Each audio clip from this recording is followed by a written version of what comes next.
Buenos dias, jau antrą kartą. Šiandien noriu pakalbėti apie Linos Dirmotės knygą Sibilė. Tai pasistengsiu be spoilerių, nors man jie labai patinka, bet žinau, kad kiti labai to nemėgsta. Tai gal tikrai neišduosiu jokių knygos paslapčių ar detalių. Tai tikiuosi, kad mano rekomendacija jums patiks ir knygą perskaitysite. Tai va, pradėkime.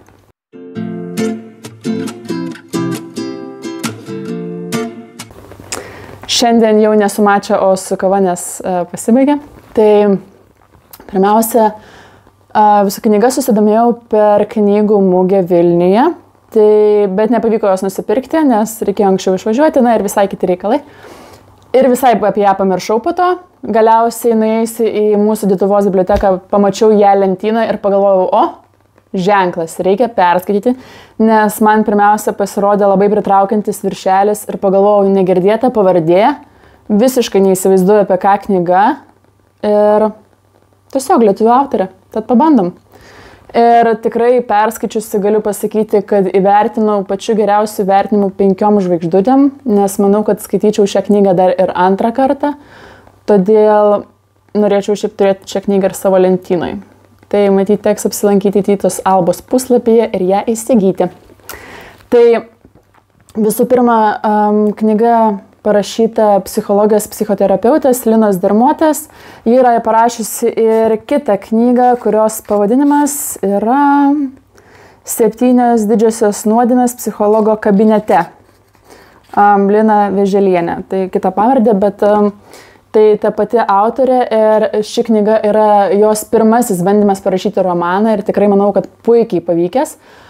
Ant viršelio niekur nėra paminėta, kad tai gali būti dabar labai populiarus psichoterapinis romanas, tačiau visai neseniai, šiandien važiuodama autobusu skaičiau Bernardino interviu su šia autorė ir jis sakė, kad nenorėjo rašyti, jog tai yra psichoterapinis romanas, nes tada reiktų įterpti daugiau savo žinių, tai yra tu rašai apie tai, ką tu žinai ir tik pridedi romano detalės.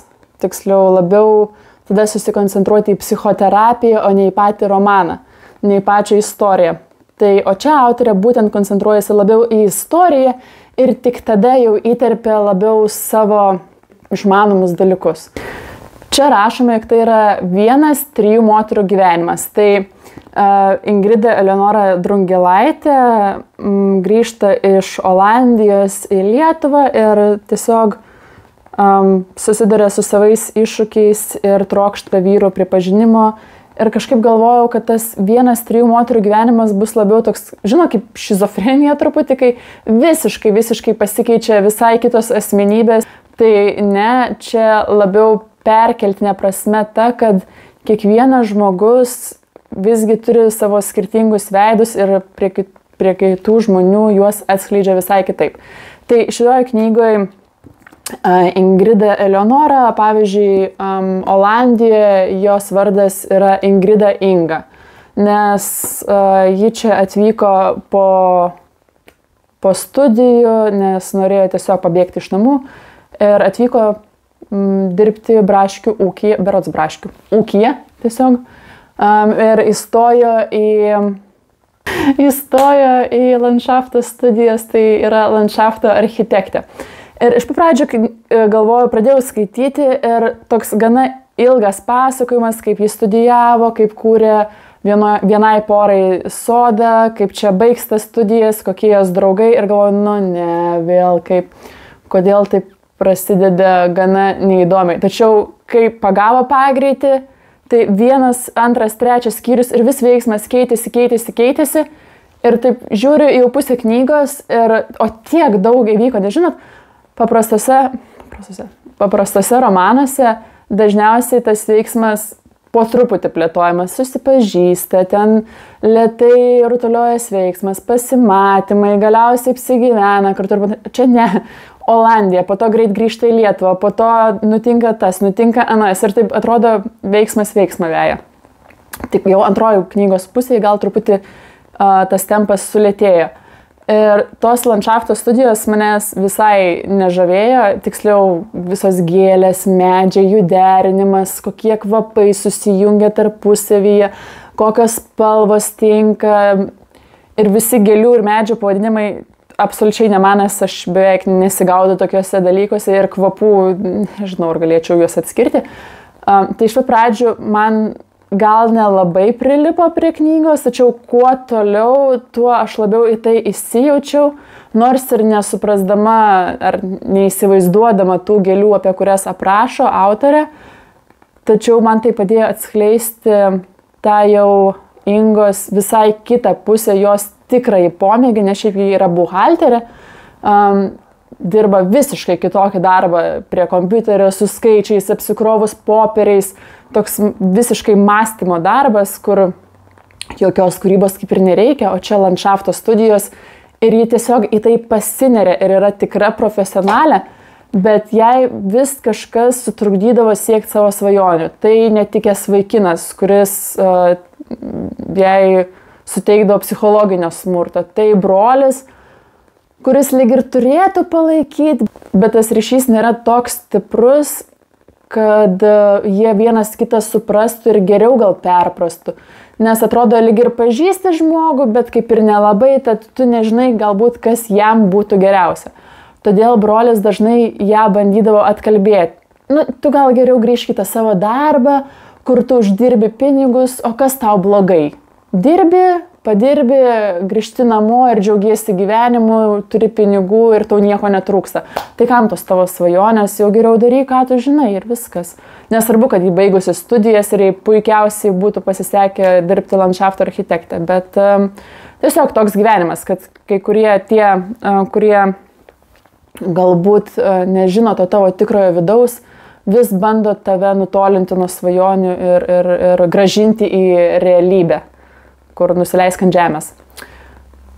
Tai labai nenusekliai pasakoju, bet gal kažką suprasti. Aš labiau apie tokias jausminės patirtis, ką man sukėlė ir kas pirmiausia išlenda perskaičius knygą.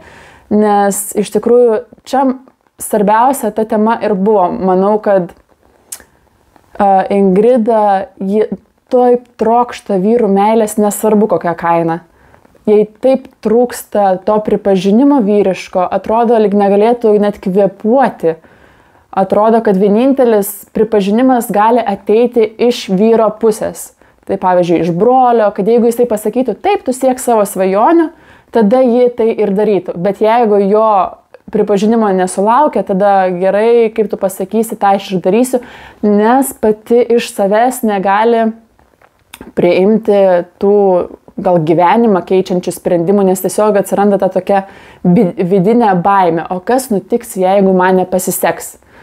Tai iš pradžių netikęs vaikinas, po to brolis, po to galiausiai dar kitas vyras ir vis. Na ir dar galiu pridėti, kad tėvas, kuris kaip ir palaiko, bet per atstumą, nes Ingrida nepriima jo pagalbos, tik susirašo vos keliomis žinutėmis ir jisai visai gyvena kitoje šalyje. Tai atrodo, tie vyrai taip ir tam ir skirti, kad užtikrintai gyventum ir kad tau pripirštų savo nuomonę, kuri galbūt dažniausiai ir nėra teisinga. Tai autorė puikiai tai atskleidžia ir manau, nenoriu sakyti, kad ne psichologai ir ne psichoterapeutai negali parašyti tokio romano, nepažinodami moters vidaus. Bet čia autorė, kaip pati yra psichologė, psichoterapeutė, tai manau, kad ji kiekvieną dieną susiduria su panašiom problemom. Berods minėjo, kad ir pati yra per taip išgyvenusi. Ir man atrodo, kad kiekviena moteris yra ar nori kažkokio tai pripažinimo, galbūt visuomenės, bet dažniausiai nori savo antrosios pusės pripažinimo, o dažnai to ir nesulaukia.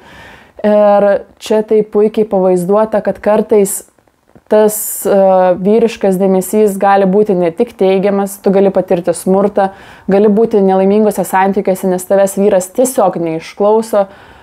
Lyg ir yra tam pačiam kambarį, bet prie telefono su darbais, taip, aš tave girdžiu, taip, o pasirodo, jis kažkur visai savo darbuose paskendęs, o tu lieki kalbėti su savimi, tai kaip ir tave klauso, bet kaip ir ne. Todėl tiesiog lieki vienas paskendęs savo rutinoje ir vienišas, jautiesi vienišas santykiuose, kuriuos sukūrei ir kurie pagal idėją lyg ir laimingi, bet tavęs visiškai nepatenkina. Todėl manau, kad tas autorės šios temos toks gilesnis išmanimas tikrai turi tokio psichoterapinio romano ir požymių ši knyga, nes tikrai norėjosi ir papurtyti tą pagrindinę veikėją, kodėl tu taip darai, kodėl tu negali pati dirbti su savimi, kodėl tau reikia to vyro, bet iš tikrųjų gyvenime taip ir būna. Tai va, apie gėles papasakojau, apie landšaftą papasakojau. Dar norėjau perskaityti keletą citatų, nes pasižymėjau. Šiaip, man atrodo, buvau pasižymėjus daugiau, bet išsirinkau tik tais 2, kurias norėčiau perskaityti. Tai pirmoji. Jokūbai, ar kada pagalvojai, kad ne tik tau reikia miško, bet ir miškų reikia tavęs? Kodėl? Nes mes susiję. Jei man gera miške, tai ir miškui gera, kad aš ateinu, argi ne? Įsivaizduok, kad tavęs reikia jūrai, medžiams, gamtai. Jei gali įsivaizduoti, kad jiems tavęs reikia, tai tada ir tu toks pats vertingas kaip ir jie. Ir tiek pat vertingas, neatsisukdamas per petį, mestelėjo Jokūbas. Jeigu tu esi toks pat kaip ir miškas, jūra, medžiai, tai reiškia, kad tu niekam nieko neprivalai. Medis juk neprivalo augti ir kvepėti. Tada gali savo ramiai gyventi taip, kaip nori. Kaip tik taip aš ir gyvenu, atsiliepė Ingos pašnekovo nugarą. Miškui, medžiai, jūrai tavęs reikia ne dėl to, ką jie gali iš tavęs gauti ir kuo tu jiems gali padėti. Jiems tavęs reikia, nes tu esi tokia pati gamtos dalis. Jiems reikia tavęs, kad tiesiog būtum, kaip ir harmoninga gamtos paveikslo detalė. Kad būtų kam įkvėpti jų skleidžiamą aromatą, kad būtų kas grožisi gamtos sukurtomis spalvomis, formomis. Man patinka būti reikalingai miškui. Ir antroji citata, čia kur visai neseniai minėjau, kad jautiesi vienišas santykiuose, tai tryniausi svetimų žmonių minioje, po oro uosto parduotuvės ir kavines, spoksojau besileidžiančius ir kyliančius lėktuvus ir nenorėjau grįžti namo. Mielai ir antrą pusę paros būčiau praleidusi oro uosto turguje. Ir labai aiškiai tuomet supratau, kodėl. Todėl, kad mūsų namuose manęs niekas nelaukia, net ir mano vyras, su kuriuo gyvename kartu. Jaustis svetimai tarp svetimų man buvo daug maloniau, nei jaustis svetimai šalia artimo. Tai va, ir įsivaizduokit, kad galite perskaityti daug gerų citatų šioje knygoje. Dar buvau prisiminusi, ką norėjau papasakoti. Taip, apie knygos pabaigą. Neišduosiu, kaip baigėsi, bet pabaiga pasirodė tokia... Nežinau, autorė pati minėjo tame Bernardinų interviu, kad svarbiausias dalykas šiame romane yra meilė. Ir jeigu kažkas tau siūlo meilę, imk ją, griebk ją. Bet, nežinau, man kažkaip atrodo tada peršas prieštaroja tai kitai minčiai, kad tu ir iš savęs esi vertas, kad tau nereikia kažkokio kito žmogaus, nes ta meilė gali būti ir vienpusė. Tai jei tu esi santykiuose, to vadinamoji meilė, kuri yra iš tikrųjų vienpusė, ne dvipusė, tai gal geriau tada jokios meilės. Nes anksčiau gal taip atrodė, kad čia yra meilė, bet iš tikrųjų ne, nes tu patiri smurtą, tavęs niekas nesupranta, ar tu tiesiog esi nelaimingoje santikoje ar santykiuose. Tai nežinau, kažkaip tas pasakymas, kad svarbiausia yra meilė ir ją reikia griebti vos tik jį pasisiūlo, tai nežinau.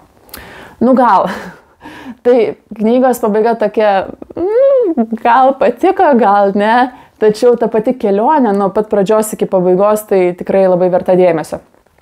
Ir trigger warning, nežinau, Lietuvoje mes kažkaip nemėgėjai prieš knygos skaitimą ar tiesiog kažkur tituliniam lape įrašyti, kokie gali būti trigger warnings. Tai perspėjimai. Lietuviškai, nebežinau kaip išversti. Tiesiog perspėjimai, kad pavyzdžiui, čia yra minima porą kartų savižudybė. Tai nežinau, ar žmogui, kuris apie tai mąsto, ar galbūt bandė, labai norisi, kad ir porą puslapių skaityti apie tai. Aišku, čia tai visiškai neakcentuojama, prabėgama, minėjau, vos per porą puslapių, bet vis tiek manau, kad bent jau maža dalelytė apie tai gal reiktų užsiminti. Ir va, viskas. Berods papasakau apie visą knygą, mano kava atšalo, bet matyt, kaip visada, gersiu tokią. Gerai, iki kitų susitikimų atsijungiu. Čiau!